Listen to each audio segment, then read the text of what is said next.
नमस्ते, बहुत बहुत स्वागत है आपका मेरे इस चैनल पर। आज हम 10वीं बोर्ड परीक्षा विषय हिंदी का चौथा प्रश्न भाषा अध्ययन व्याकरण इसके बारे में महत्वपूर्ण बातें हम देखेंगे। भाषा अध्ययन व्याकरण इसके लिए 14 अंक हैं। कुल मिलाकर पूरी प्रश्न पत्रिका में और संयुक्त हिंदी के लिए 12 अंकों का भाषा अध्ययन का प्रश्न होगा। दोनों भी प्रश्न पत्रिकाओं में भाषा अध्ययन में होने वाले व्याकरण का प्रारूप एक ही होगा। प्रश्न चौथा, सूचनाओं के अनुसार कृतियाँ कीजिए।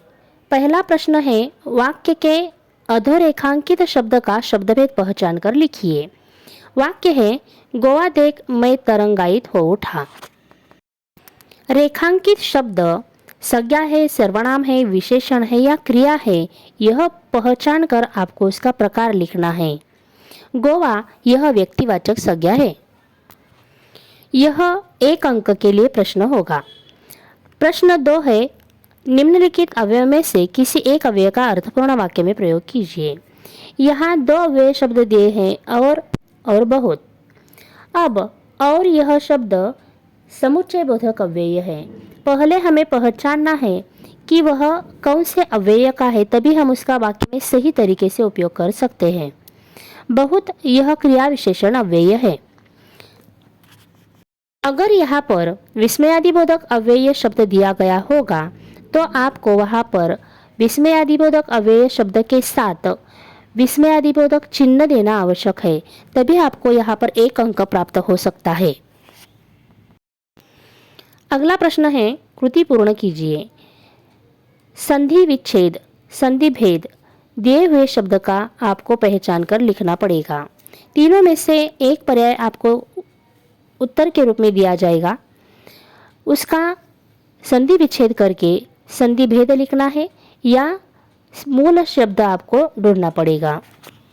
और संधि विच्छेद में दोनों स्वर है तो स्वर संधि होगी, एक स्वर एक व्यंजन होगा तो व्यंजन संधि होगी, अगर एक स्वर और एक व्यंजन होगा तो वह विसर्ग संधि होगी। इसके लिए 1 अंक है। अगला प्रश्न है, निम्नलिखित वाक्यों में से किसी एक वाक्य की सहायक क्रिया पहचान कर उसका मूल रूप लिखिए।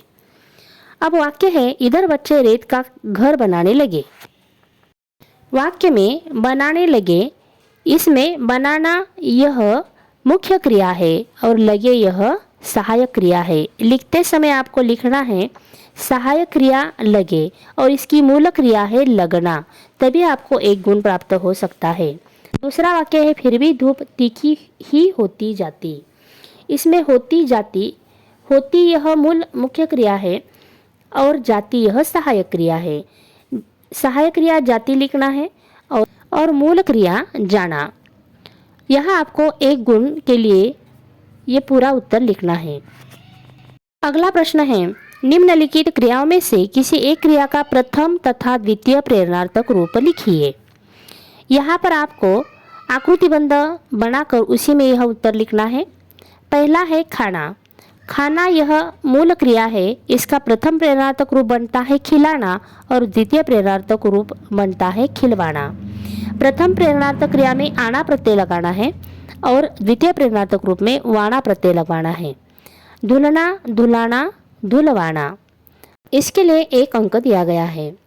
अगला प्रश्न है, निम्नलिखित मुहावरों में से किसी एक मुहावरे का अर्थ लिखकर उचित वाक्य में प्रयोग कीजिए। अथवा उसी के लिए दूसरा प्रश्न है, अधोरेखांकित वाक्यांश के लिए कोष्टक में दिए गए मुहावरों में से उचित मुहावरे का चयन करके वाक्य फिर से लिखिए। दोनों में से आपको जो आसान लगता है वह आपको लिखना है। अगर आपको दिए गए मुहावरे का अर्थ आता है तब अर्थ लिखकर आपको उसका वाक्य में प्रयोग करना पड़ेगा। और दूसरा प्रश्न है, आपको कोष्टक में मुहावरा दिया जाएगा और वाक्य में उसका अर्थ दिया जाएगा। उस अर्थ के अनुसार मुहावरा चुनकर वाक्य फिर से लिखना पड़ेगा, तब आपको 1 गुण प्राप्त होगा। अगला प्रश्न है, निम्नलिखित वाक्य पढ़कर प्रयुक्त कारकों में से कोई एक कारक पहचान कर उसका भेद लिखिए। प्रश्न है, कितने दिनों की छुट्टियां है। यहाँ की यह संबंध कारक है, आप यहाँ देख सकते हैं। कारक और उनके भेद मैंने दिए हैं। अगला प्रश्न है, निम्नलिखित वाक्य में यथास्थान उचित विराम चिन्हों का प्रयोग करके वाक्य फिर से लिखिए। दिया हुआ वाक्य आपको ध्यान से पढ़ना है। यहाँ पर प्रश्नार्थक शब्द वहाँ पर आया है, मतलब अंत में प्रश्नार्थक चिन्ह आएगा। वाक्य के अनुसार चिन्हों का प्रयोग आपको करना है, तब आपको 1 गुण प्राप्त होगा। निम्नलिखित वाक्यों में से किन्हीं 2 प्रश्नों का सूचना के अनुसार काल परिवर्तन कीजिए। यह प्रश्न 2 गुणों के लिए है। यहाँ हम एक वाक्य देखेंगे, बहुत से लोग अपनी आजीविका शरीर श्रम से चलाते हैं। इसका अपूर्ण भूतकाल बनाना है। बहुत से लोग अपनी आजीविका शरीर श्रम से चला रहे थे, ऐसा यह वाक्य बनेगा। इस प्रकार आपको वाक्य में परिवर्तन करके वाक्य लिखना है। अगला प्रश्न है, निम्नलिखित वाक्य का रचना के आधार पर भेद पहचान कर लिखिए। रचना के आधार पर 3 भेद पड़ते हैं, सरल वाक्य, संयुक्त वाक्य और मिश्र वाक्य। सरल वाक्य में एक ही कर्ता, एक ही क्रिया और एक ही कर्म होता है। दिया हुआ वाक्य सरल वाक्य है। आप रचना के अनुसार वाक्य के भेद पहचान सके, इसलिए मैंने यहाँ पर छोटा सा चार्ट दिया है, उसके अनुसार आप इन वाक्यों को समझ सकते हैं। अगला प्रश्न है, निम्नलिखित वाक्यों में से किसी एक वाक्य का अर्थ के आधार पर दी गई सूचना के अनुसार परिवर्तन कीजिए।